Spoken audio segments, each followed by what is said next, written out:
عام تصور یہ ہے کہ امیر المومنین 25 سال گھر میں بیٹھ گئے ہیں، لیکن کسی کو نہیں پتا کہ امیر المومنین نے 25 سال میں پلاننگ کیسے کی۔ ایک طرف وہ امیر المومنین جن کا فتح ان سے لیا گیا، کیونکہ کسی بھی نظام کو چلانے کے لیے پیسے کی ضرورت ہوتی ہے، تبھی آئے ولایت میں وَيُؤْتُونَ الزَّكَاةَ ہے۔ جب امیر المومنین کی ولایت کا ذکر خدا کرتا ہے تو وہاں پہ خدا زکوٰۃ کا ذکر کرتا ہے۔ مطلب اگر نظام ولایت کو چلانا چاہتے ہو تو اس نظام میں زکوٰۃ کا فلسفہ، خمس کا فلسفہ ہونا چاہیے۔ جب تک آپ کے پاس خمس کا فلسفہ نہیں، آپ ہمیشہ حکومتوں کے محتاج رہو گے، لیکن اگر آپ کے اندر انڈیویجول اکنومی کو مضبوط کیا جائے گا، آپ کسی حکومت کے محتاج نہیں رہو گے، آپ کا نظام اور نیٹ ورک چلتا رہے گا۔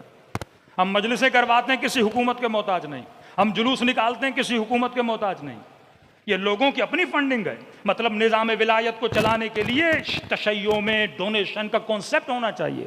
جب تک یہ ڈونیشنز، قربانی، پیسے دینے کی صلاحیت نہیں ہو، کبھی آپ کا نظام چل نہیں سکتا۔ 25 سال امیر المومنین نے اس نیٹ ورک کو چلانے کے لیے، کہ وہ وقت امیر المومنین پہ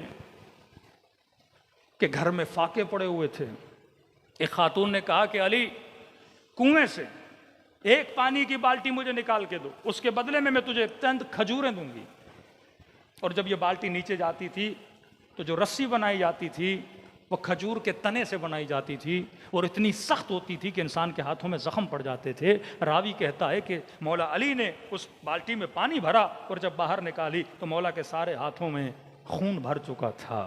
یہ فقر و فاقہ کا عالم تھا۔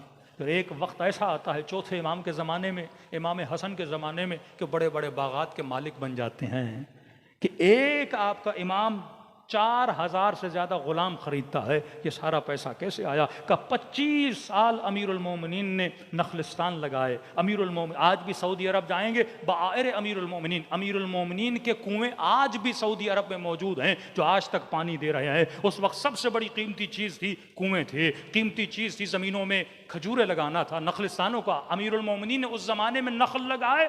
علی کو پتا تھا 25 سال بعد میرے بیٹوں کو انہی نخلستانوں کی ضرورت پڑے گی، پھر انہی نخلستانوں سے غریبوں میں تقسیم کی جاتی تھی۔ سخاوت امام حسن، باغ امام حسن کا کانسیپٹ، کہ کوئی بھی ایسا فقیر نہیں تھا جس در سے خالی ہاتھ جاتا۔ یہ 25 سال امیر المومنین کی محنت تھی، کیونکہ جب تک رسول کا زمانہ تھا، مولا علی جنگی سردار تھے، جنگ میں علی کی زندگی گزری، اور رسول خدا کے جانے کے بعد فدق بھی لے لیا گیا۔ کوئی حکومتی عہدہ امیر المومنین کے پاس نہیں ہے، کوئی مال غنیمت جو ملا امیر المومنین نے غریبوں میں تقسیم کر دیا۔ 25 سال کی امیر المومنین کی پلاننگ تھی، اور وہ باغات امام حسن و حسین کو ملے، اس کے بعد امام زین العابدین کو ملے۔